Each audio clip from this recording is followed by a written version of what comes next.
ഒരാള് കേറാനുണ്ടേ. കർത്താവേ, ഒരിക്കലും പുറത്തേക്ക് പോകാൻ ഇടവരുത്തല്ലേ. നമസ്കാരം. ഇവിടെ ഒപ്പിട്.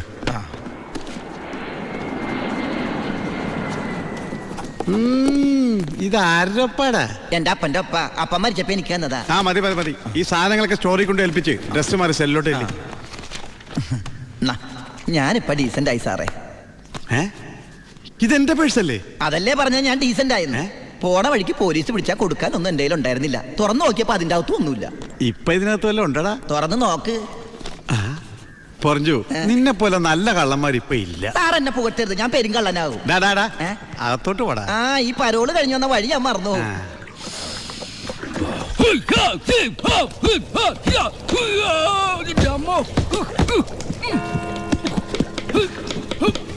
ചപ്പാത്തി സ്പെഷ്യലിസ്റ്റ് എത്തിയല്ലോ. ഹായ് എവരിബഡി, പൊറിഞ്ഞു വന്നു. ഞാനില്ലാഞ്ഞിട്ട് ബുദ്ധിമുട്ടൊന്നും ഉണ്ടായില്ലല്ലോ. എന്തായി? നീ പറഞ്ഞ പോലെ കക്ഷി വന്ന് കാശുമായിട്ട് ഞാൻ ഡ്യൂട്ടി പെയ്ഡ് ഷോപ്പിൽ പോയി സാധനങ്ങളെല്ലാം വാങ്ങി വീട്ടിലെത്തിച്ചിട്ടുണ്ട്. ആർക്കും സംശയം തോന്നിയില്ല? സംശയം?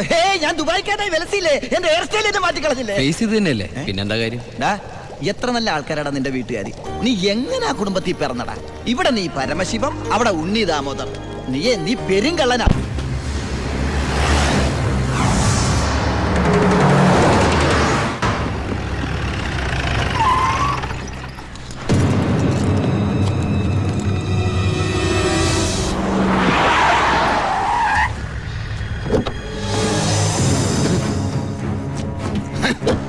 നീ വിഷമിക്കണ്ട മോനെ. വിഷമദ്യം കഴിച്ച് 3-4 തട്ടിപ്പോയത് കൊണ്ടാണല്ലോ നിനക്കിപ്പോ എന്റെ അകത്ത് കിടക്കേണ്ടി വന്നേ. അല്ലെങ്കിൽ നിന്റെ അപ്പൻ നിന്നെ പുല്ല് പോലെ പുറത്തിറക്കി കൊണ്ടുവന്നേനെ. നിനക്കിവിടെ യാതൊരു ബുദ്ധിമുട്ടും ഉണ്ടാകില്ല. അതിനുള്ള ഏർപ്പാടൊക്കെ ഞാൻ ചെയ്തിട്ടുണ്ട്. നമ്മൾ ഇത് എത്ര ജയില് കണ്ടിരിക്കുന്നടാ. അപ്പഴേ സാറേ, സൂപ്രണ്ട് സാറിനോടൊന്ന് പറഞ്ഞേക്കണം, അവൻ ജിന്നാടമർക്കിയുടെ മോനാണെന്ന്. ആടാ മോനെ, കുറച്ച് ദിവസം കഴിയുമ്പോ നിന്നെ ഞാൻ ഹോസ്പിറ്റലിലോട്ട് മാറ്റിച്ചോളാം.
ഈ ജയിലിന്റെ ഉള്ളിൽ നിന്ന് ജീവനോടെ പുറത്തു പോകില്ല.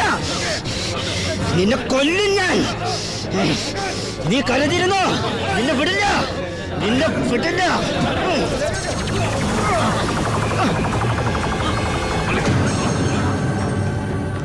Paramasivam, sorry sir. എന്റെ മുമ്പിൽ വെച്ചാണ് അഭ്യാസം. പരോളിന് അപേക്ഷ കൊടുത്തിട്ടില്ല. എന്താണ് അവനോട്ട് ഇടപാട്?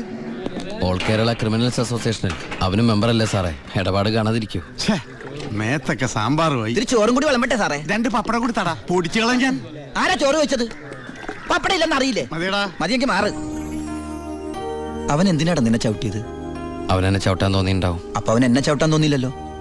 അതിന് നീയല്ലല്ലോ അവന്റെ ഏട്ടനെ കൊന്നത്. നീ ഒരാളെ കൊന്നു എനിക്ക് വിശ്വസിക്കാനാവുന്നില്ല. കേട്ടുമടുത്തിട്ടുള്ള സാധാരണ പ്രശ്നം തന്നെ എന്റേതും. പക്ഷേ ഒരു നോർമൽ ആൾക്കുണ്ടാകാവുന്ന ഏറ്റവും വലിയ പ്രശ്നം സാമ്പത്തിക ബാധ്യത. കടം കൊണ്ട് നിൽക്കക്കള്ളിയില്ലാതെ ആത്മഹത്യയുടെ വക്കത്തെത്തി എൻ്റെ കുടുംബത്തെ എങ്ങനെയെങ്കിലും രക്ഷിക്കണമെന്ന ഉദ്ദേശത്തോടെ ഞാൻ നാടുവിടാൻ തീരുമാനിച്ചു. ഒരു രാത്രി എങ്ങോട്ട് പോണെന്നറിയാതെ നാഷണൽ ഹൈവേയിൽ ഞാൻ അങ്ങനെ നിന്നു. ഈ സമയം ദൂരെ നിന്ന് ദേവദൂതനെ പോലെ ഒരു ടാങ്കർ ലോറി വരുന്നത് ഞാൻ കണ്ടു. ദൈവം തോന്നിപ്പിച്ചാണോന്നറിയില്ല, ആ ഡ്രൈവർ വണ്ടി നിർത്തി. ഞാനും കൂടി പോന്നോട്ടെ? എങ്ങോട്ട്? അങ്ങനെ ഇന്ന സ്ഥലമൊന്നുമില്ല, എവിടം വരെ പോണു അവിടം വരെ. ആ കേറിക്കോ. ഓ അവിടെ കേറ്. സോറി.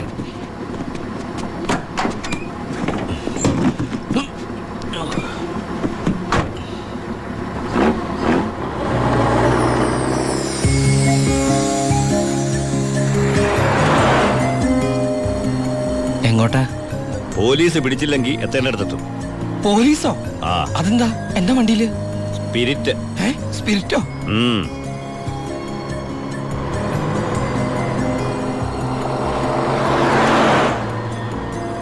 ഇതൊക്കെ ഒറ്റയ്ക്ക് ഉണ്ടാവാൻ പേടിയില്ലേ? ഒറ്റയ്ക്ക് കൊണ്ടുപോകുന്ന അതിന്റെ സുഖം. പോലീസ് പിടിച്ചാൽ എന്നെ മാത്രം നോക്കിയാൽ മതിയല്ലോ. അപ്പൊ ഈ പോണ വഴിക്ക് പോലീസ് പിടിച്ച എന്റെ കാര്യം?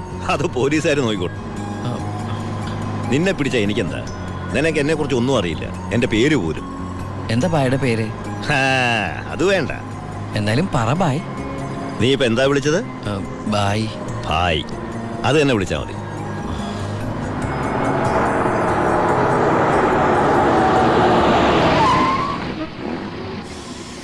എന്താ നിർത്തിയത്? എന്നെ ഇറക്കി വിടാനാണോ? ഏയ് ദാ പുണ്യാളന് നേർച്ചയിട്ട പാതി അങ്ങേര് നോക്കിക്കോളൂ. പോവോ?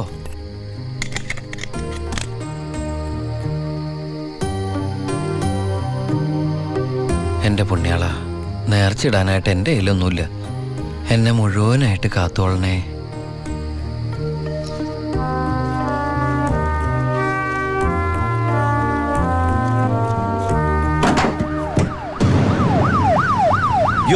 പോലീസ്. അയ്യോ,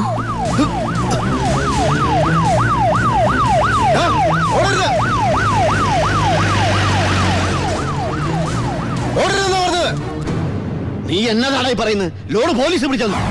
അതേ മുതലാളി, ഞാൻ ഓടി രക്ഷപ്പെട്ടതാ. ഇതിലെന്തോ ചതിയുണ്ട് ചേട്ടായി. കൊച്ചു മുതലാളി എന്നെ സംശയിക്കരുത്. വർഷം കുറെ ആയില്ലേ ഞാൻ നിങ്ങളുടെ കൂടെ ആയിട്ട്. എത്ര വർഷമായാലും നീ കള്ളപ്പണിയല്ലേ ചെയ്യണത്? കള്ളൻ എന്നും കള്ളൻ തന്നെയാടാ. ഇതേ ലക്ഷങ്ങളുടെ ഏർപ്പാടാ. ബേബി കുഞ്ഞേ, ചേട്ടോ, ചേട്ടാ സത്യം പറ, ഞങ്ങളുടെ ലോറിയിലൂടെ എങ്ങോട്ടാ മറിച്ചു വിറ്റത്? ഇയാളുടെ മോന്ത കണ്ടാലറിയാം 10 കാശ് കയ്യിൽ കിട്ടിയിട്ടുണ്ടെന്ന്. നമുക്ക് പോലീസ് പരാതിപ്പെടാൻ പറ്റില്ലല്ലോ, സംഗതി സ്പിരിറ്റ് അല്ലേ. ഇവനെ കൊണ്ട് സത്യം ഞാൻ പറയിപ്പിക്കാം. പറയടോ. ഞാൻ പറഞ്ഞത് സത്യമാണ്. നീ പറയില്ലല്ലേ? പറയടോ, ലോഡ് ആർക്കാ നീ മറിച്ചു വിറ്റത്? കുഞ്ഞേ,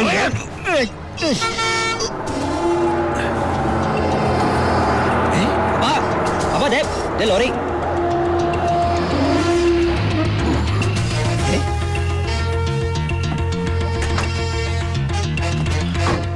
നല്ല ആളാട്ടാ. പോലീസിനെ കണ്ടപ്പോ ബായ് എന്തൊരു ഓട്ടോ ഓടിയത്. ഞാനാണെങ്കി പേടിച്ചും പോയി. പിന്നെ RC ബുക്കിൽ അഡ്രസ് അപ്പൊ ഒരു കണക്കിന് വണ്ടി ഇവിടെ എത്തിച്ച്. എനിക്കാണെങ്കി കാറൊക്കെ ഓടിച്ചുള്ള ചെറിയ പരിചയമുള്ളേ. എന്തൊരു പാടാ ഈ പണ്ടാറ് ഓടിക്കാനായിട്ട്.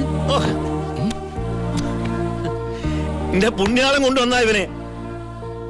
ഇത്രയും കാലം ജീവൻ പണയം വെച്ച് കൂടെ നിന്നിട്ടും നിങ്ങൾക്ക് ആർക്കും എന്നെ മനസ്സിലായില്ല. ചെയ്യുന്നത് കള്ളപ്പണിയാണെങ്കിലും അതൊരു സത്യമുണ്ടെന്ന് വിശ്വസിക്കുന്നവനാ ഞാൻ. ഇനി ഞാൻ നിങ്ങളോട് വന്നാൽ ശരിയാവില്ല.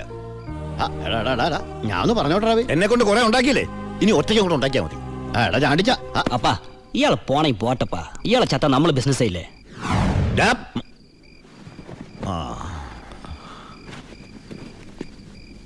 അയ്യോ,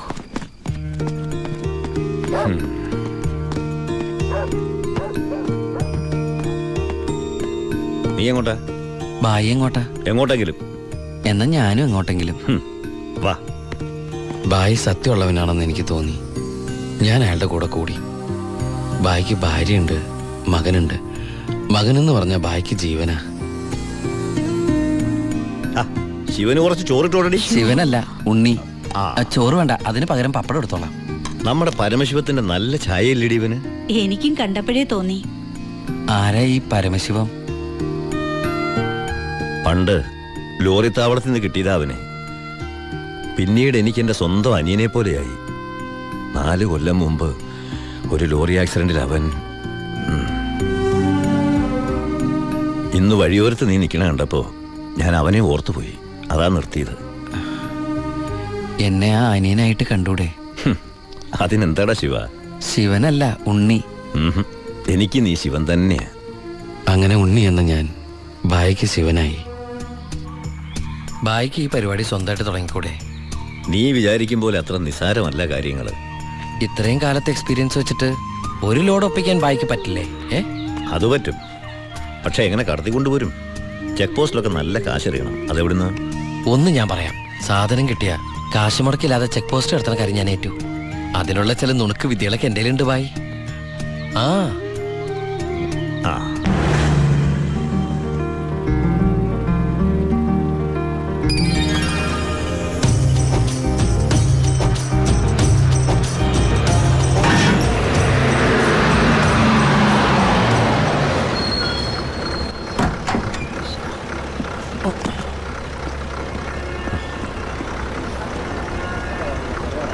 സാറേ, വണ്ടി എന്താണ് വണ്ടിയില്? ഐസാണ് സാറേ. കുറിപ്പേ കയറി പരിശോധിക്കും സാർ.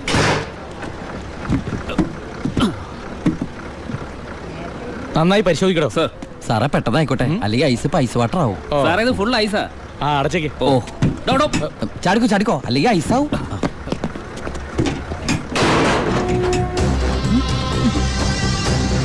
വിട്ടോ വിട്ടോ, ഏ വിട്ടോ.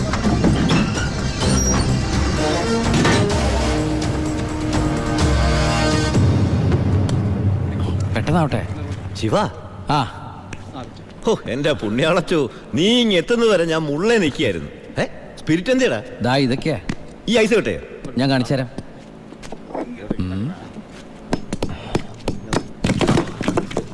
ദാ ഒറിജിനൽ സ്പിരിറ്റ്. ആ ഓ എന്റെ അമ്മച്ചി, ഒടുക്കത്തെ ബുദ്ധി തന്നെ. അല്ലടാ, ഐസിന്റെ ഉള്ളി വെച്ചിട്ട് സ്പിരിറ്റ് എന്താ ഐസ് ആവാത്തേ?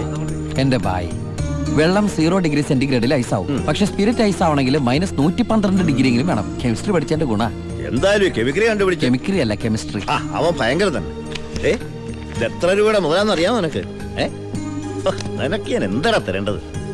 ഈ ലാഭത്തിന്റെ പകുതി നീ എടു, അല്ലേ വേണ്ട ഇത് മുഴുവൻ നീ എടു. വേണ്ട ബായ്. ബായ് ആ ചിന്നാടന്മാരെ അവിടെ ജോലി ചെയ്തിരുന്നപ്പോ ഒരു ലോഡിന് എത്ര രൂപ കിട്ടിയിരുന്നത്? 5000 ഉരുവ. ആ 5000 ഉലുവ മതി എനിക്ക്. അല്ല ഇവര് ഞാനും ബായ് തമ്മിൽ എന്താ വ്യത്യാസം?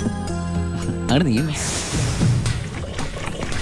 പല അടവുകൾ ഉപയോഗിച്ച് വാളയാർ ചെക്ക് പോസ്റ്റ് വഴി പലതവണ ഞാൻ സ്പിരിറ്റ് കടത്തി ഒരു നാൾ പിടിക്കപ്പെട്ടു. ചെക്ക് പോസ്റ്റുകളിൽ ഞാൻ പണം വാരിയെറിഞ്ഞു. ഉദ്യോഗസ്ഥന്മാരിൽ ഭൂരിഭാഗവും എൻ്റെ സ്വാധീന വലയത്തിലായി. പിന്നെല്ലാം അവരുടെ അനുവാദത്തോടെയായി. ബായിക്ക് വീടായി, കാറായി, ലോറികളായി. ബായിയുടെ വലങ്കയായി ഞാൻ അവിടെ പരമശിവം എന്ന പേരിൽ അറിയപ്പെട്ടു. വാളയാർ പരമശിവം.